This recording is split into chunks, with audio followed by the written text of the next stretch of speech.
doença renal crônica é irreversível, ou seja, não há recuperação dos néfrons lesados. Não tem como recuperar, mas tem como estacionar a lesão e melhorar a condição clínica do animal. Então vai melhorar a qualidade de vida desse animal. E existem estágios da doença. O estágio 1, que é o mais leve, até o estágio onde o animal se apresenta em um quadro grave. E o tratamento vai depender do estágio que o animal com doença renal crônica se encontra. E o resultado desse tratamento específico também vai depender do estágio da doença. Hoje eu vou dar continuidade, da aula Doença Renal Crônica parte 1. Hoje eu vou explicar a vocês sobre o diagnóstico e o tratamento.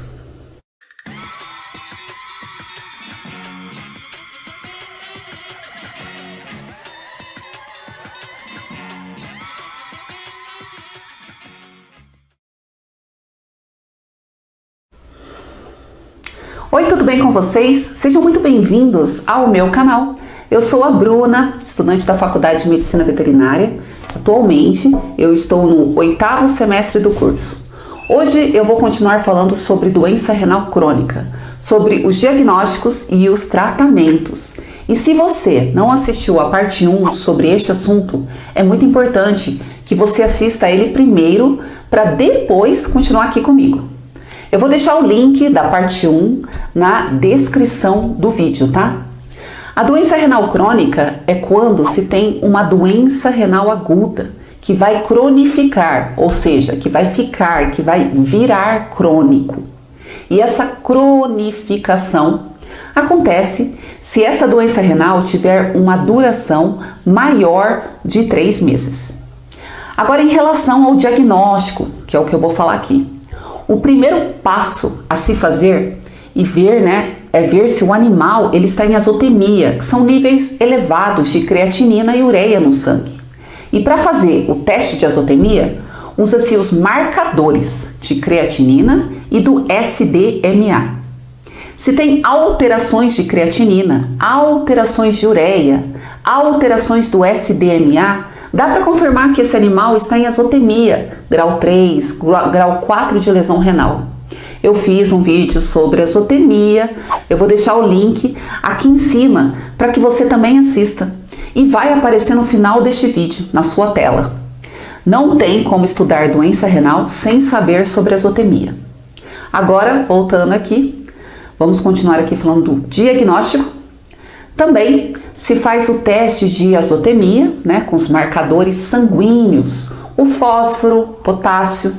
Isso porque o paciente ele pode ter uma hiperfosfatemia na doença renal, que é uma alta elevação de fósforo no sangue.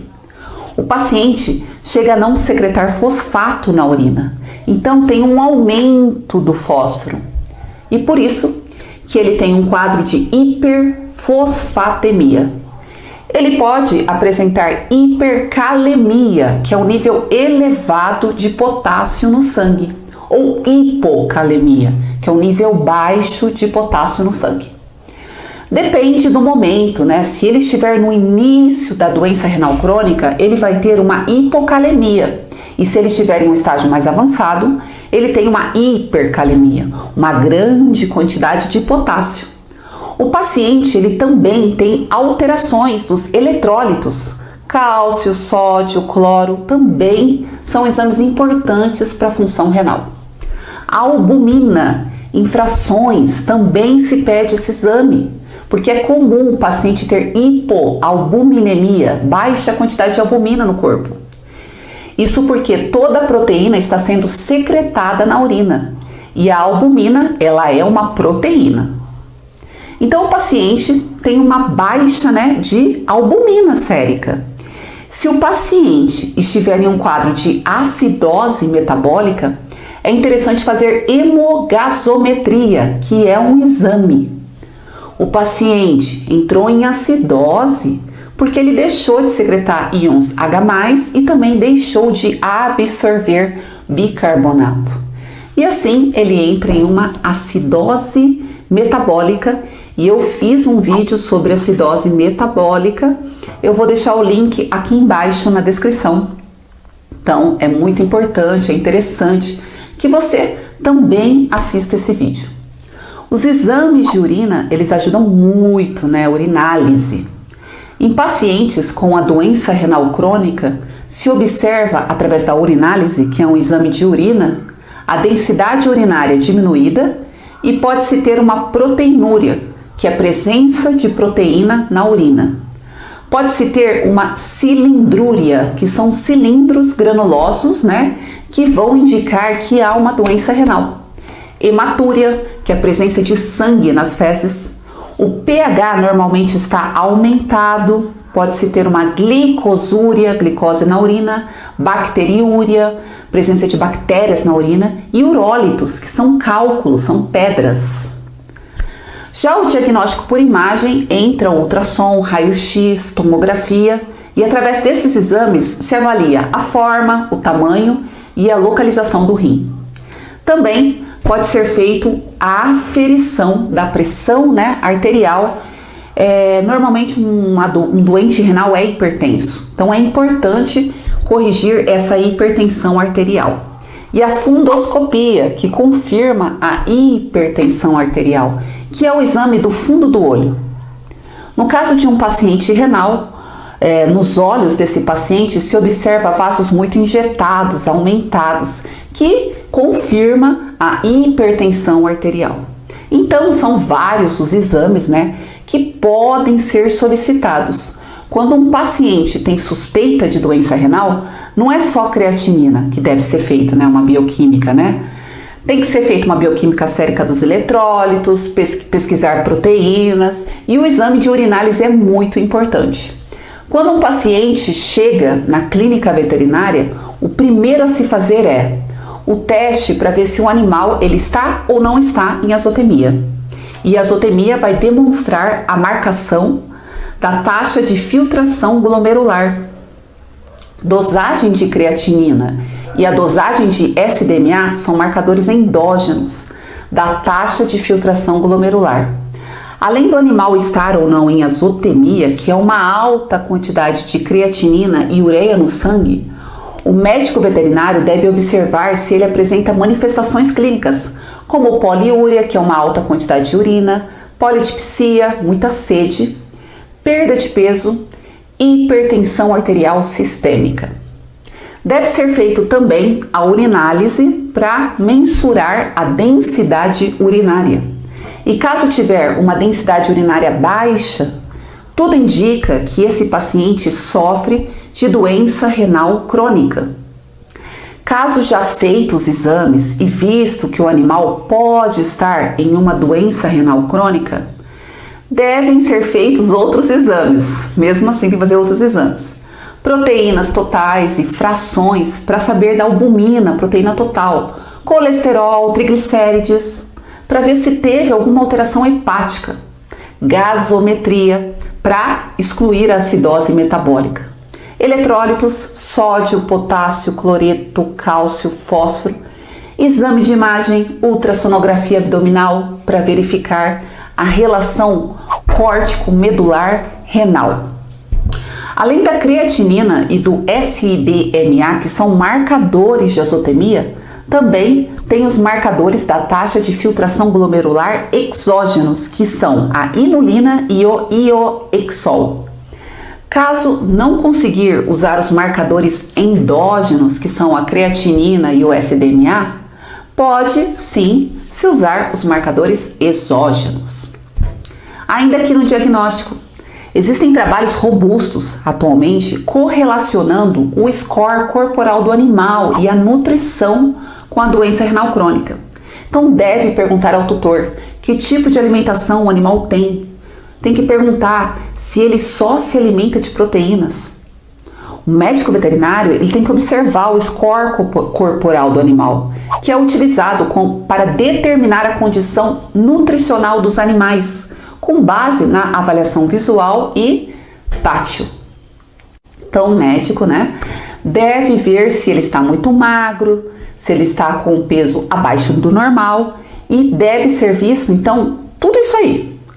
Além do diagnóstico da doença renal crônica, deve também diagnosticar a fase da doença que o animal apresenta.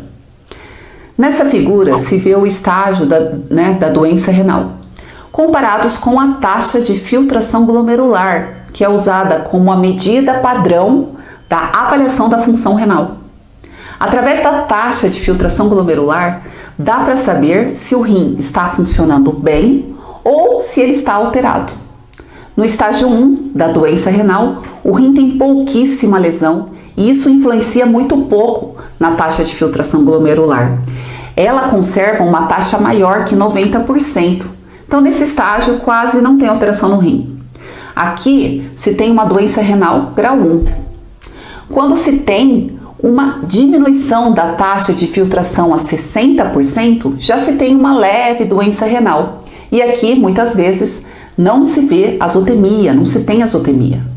Só se tem uma doença renal porque a taxa de filtração está 60%. Isso quer dizer que tem mais que 60% dos néfrons funcionando. Em uma doença renal moderada, grau 3, aparece a azotemia. Tem-se uma falência da taxa de filtração glomerular em 30%, então o rim só está filtrando 30% do que ele precisa, e por isso já se tem uma azotemia. No caso do estágio grave, grau 4, tem-se uma lesão absurda no rim. A taxa de filtração é de no mínimo 15% e já se tem sintomas extra-renais, como hipertensão, acidose metabólica, anemia, porque aqui já é um estágio mais grave. O grau 4 e o grau 5, eles se mesclam, porque o estágio grave pode apresentar falência renal. E aí, o tratamento é feito através do transplante renal ou diálise.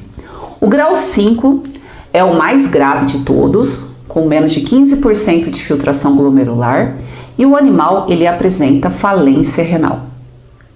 Agora, em relação ao tratamento, ele não é um tratamento curativo, ou seja, é incurável essa doença, não tem como curar. O tratamento ele serve para minimizar os sinais clínicos que o animal apresenta e estacionar a lesão renal. Se estacionar a lesão renal, já é muito bom, muito.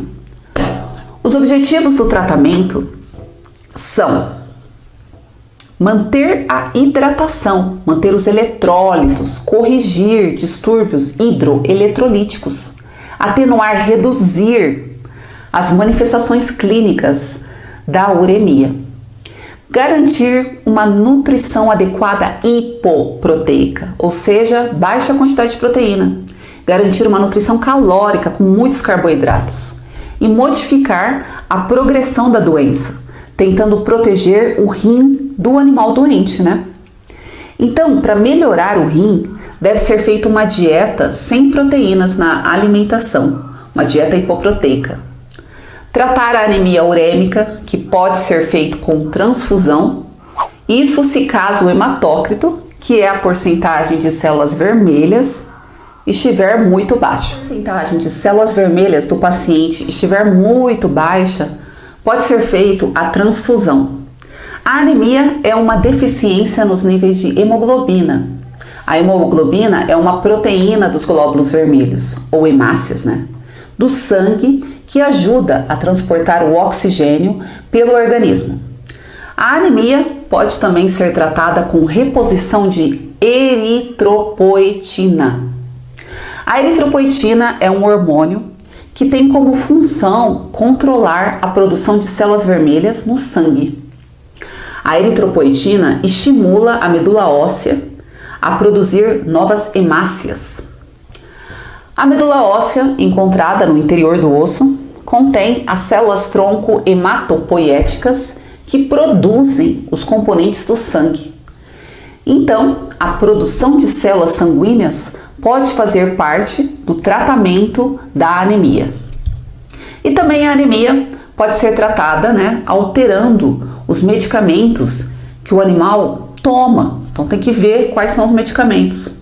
Por exemplo, o animal ele toma anti-inflamatório de uso contínuo.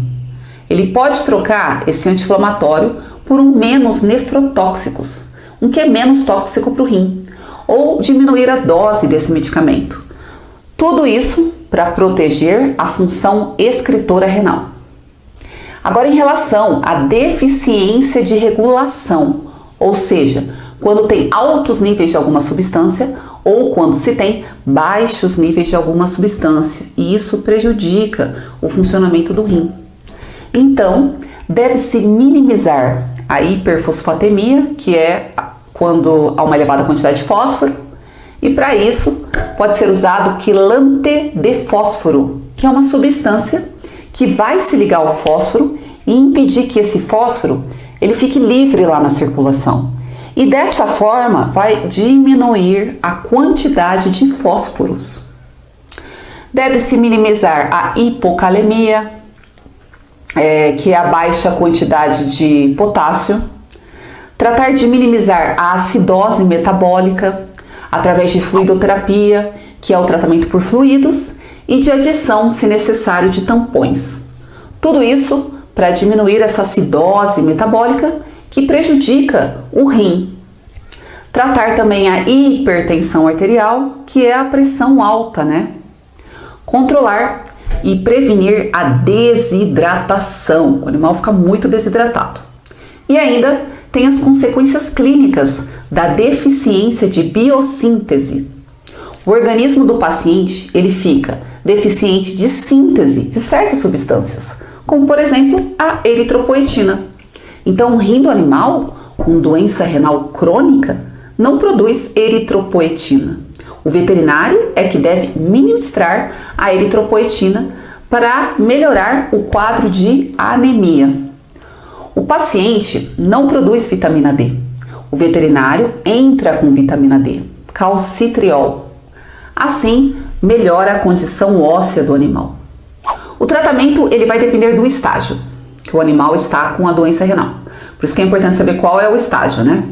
Então, a doença renal pode estar em diferentes estágios, como eu já tinha explicado. Se o animal ele está no estágio 1, que é um estágio mais tranquilo, leve, não deve usar drogas nefrotóxicas para que não estimule a doença renal, para que não piore a doença. Dessa forma, para que não piore o rim desse animal, para que não piore a saúde dele. Deve ser corrigido anormalidades, né, pré e pós-renal de azotemia, que é a elevada quantidade de creatinina e ureia no sangue. Também deve ser corrigido a isquemia, que é a falta de oxigenação, e a hipertensão, pressão alta, caso o animal esteja apresentando, né, essas manifestações clínicas. Se o paciente tem um urólito, que é uma pedra, cálculos, faz a cirurgia, porque mesmo sendo uma obstrução aí parcial, ele pode sim influenciar a nefrotoxicidade do urólito e assim piora a situação do rim do paciente. Fornecer água fresca para o animal várias vezes ao dia. Tem gatos que eles não tomam água que não seja corrente. Então tem que praticar essa ingestão de água, água corrente, para que favoreça a ingestão hídrica desse animal. Monitorar os índices de creatinina e SDMA, que são marcadores importantes para saber como está o rim do animal, para avaliar a evolução dessa doença. O animal no estágio 1, ele tem que voltar ao veterinário a cada 6 meses e repetir os exames de creatinina e SDMA. Fazer mensuração da pressão arterial, né, para ver como que esse animal tá, como que tá a pressão, investigar e tratar doenças, complicações que estejam causando essa doença renal. Então, tratar, como eu já falei, hipertensão, tratar proteinúria, que é quando tem proteína na urina, e para tratar a proteinúria através de uma dieta hipoproteica, ou seja, baixa quantidade de proteínas. Fazer mensuração de fósforo, fósforo aqui é muito importante. E, se possível, usar uma ração renal terapêutica e quelante de fósforos para minimizar a hiperfosfatemia, que é também, né, a alta quantidade de fósforo. Lembrando que o quelante, ele pega o fósforo que está livre e dessa forma vai diminuir a quantidade de fósforo. Agora no estágio 2, dieta terapêutica rigorosa, porque o rim ele já está padecendo por causa da azotemia. E se deve tratar a hipocalemia nos gatos, que é a baixa quantidade de potássio. No estágio 3, que ele já tem uma azotemia alta, mas dentro aí do limite, até 5 de creatinina. Os índices de fósforo estão aumentados nos estágios 1 e 2. Se mantinha aí 4,6, no estágio 3, se mantiver no 5, tá ótimo. Se ele tiver acidose metabólica, anemia, diarreia, vômitos, o que deve fazer é tratar essas complicações. Neste estágio, o animal não pode de jeito nenhum ficar sem se alimentar, senão ele entra na síndrome anoréxica. Então, se estimula a alimentação enteral, que é a alimentação feita por uma sonda. E se for o caso, fluidoterapia subcutânea. E complementa com vitamina D. Agora no estágio 4. Bom, faz tudo que fez lá no estágio 3, só que em relação aos níveis de fósforo, a hiperfosfatemia, nesse estágio aqui, ele é maior. Então, se consegue manter um animal no estágio 4 com índice de fósforo 6, está ótimo. Se faz uma hidratação endovenosa, ou seja, pela veia, medicação endovenosa e, se for o caso, um tubo de alimentação enteral. Concluindo, o tratamento varia de acordo aos estágios, estágio 1, 2, 3 e 4. No manejo nutricional do tratamento deve haver uma diminuição de proteínas e aumento de carboidratos. O objetivo desse manejo é prevenir a anorexia, diminuir a perda do peso, manter a taxa adequada de filtração glomerular. Se a dieta tem menos proteína, dessa forma força menos o rim. Prevenir o desenvolvimento de hiperparatiroidismo secundário, porque ele vai piorar o distúrbio eletrolítico que o animal tem. E limitar a produção de toxinas urêmicas. As toxinas urêmicas são produzidas a partir de aminoácidos. Então, deve ser dosado a quantidade e fonte de proteínas, Diminuir essa quantidade de proteínas. E tem que entrar também com proteínas hidrolisadas e aumentar a quantidade de carboidratos. Deve ser controlado a ingesta de fósforo e sódio, aumentando a densidade calórica. E deve ser associado a um antioxidante, como por exemplo, ácido graxo. Deve-se entrar com vitaminas e minerais que o animal tenha necessidade. A restrição proteica é essencial nos estágios 2 e 3 para controlar a azotemia e a uremia. Pode entrar com L-carnitina, que é um aminoácido que vai fazer a manutenção da massa magra dos músculos. E ele não danifica o rim, que é o mais importante. E com ômega 3 e ômega 6, que fazem a renoproteção. Além disso, deve ser estimulada a hidratação, por causa da poliúria e polidipsia compensatória. Vai resultar então numa isostemia, que é uma urina com densidade baixa. E deve ser feita a correção da uremia, que é feito através da hidratação. Os sinais e as manifestações da síndrome urêmica, que são formações de úlceras gastrointestinais, devem ser tratados com antieméticos, antiácidos, omeprazol e sucralfato. Além disso, se o animal estiver em uma acidose metabólica, deve ser corrigida essa acidose com uma terapia alcalinizante. Se o animal tiver uma hipercalemia ou uma hipocalemia, também deve ser feita a correção. Na anemia, deve ser feita a transfusão de sangue ou a administração de eritropoetina, porque o rim deixou de fabricar a eritropoetina. Caso o animal tenha uma hipertensão arterial, vai fazer o quê? Tratar essa hipertensão. E com tudo isso, se o animal ainda não conseguir controlar a azotemia, deve ser feito as diálises, tendo a diálise peritoneal quanto a hemodiálise. A monitoração é feita através de retornos periódicos ao veterinário. Então, por exemplo, chega um animal, né, com doença renal crônica, normalmente ele tem que ficar internado, porque devem ser feitos exames, fazer medicação, tirar o animal da síndrome urêmica. Então, o paciente azotêmico, ele vai ficar internado. Depois, né, que ele começa a melhorar, aí sim deve-se espaçar os retornos. Pede para o tutor vir no dia seguinte, né, ou daqui 3 dias, depois uma semana, uma vez por mês. Mas um paciente azotêmico grau 3 para cima, ele deve retornar a cada 2 meses para fazer exames. E se o paciente for não azotêmico grau 1, não tem nenhum sinal clínico, ele tem que voltar ao veterinário a cada 6 meses. E muitas vezes o tutor não respeita esses retornos periódicos. Isso é muito comum. O animal dando sinais de melhora, o que acontece? O tutor, ele não volta ao veterinário. Ele acha que está tudo bem, que o animal foi curado. E só vai voltar quando o animal ele tiver mal, tiver com uma síndrome urêmica forte, vomitando, diarreia, desidratado, caquético, magro. Então aí volta a estaca zero. O tratamento que ele fez foi tudo em vão. E o rim do animal foi mais lesado, lesou mais néfrons. O diagnóstico desse animal ele fica pior. Então os retornos são importantes para a manutenção da saúde desse animal.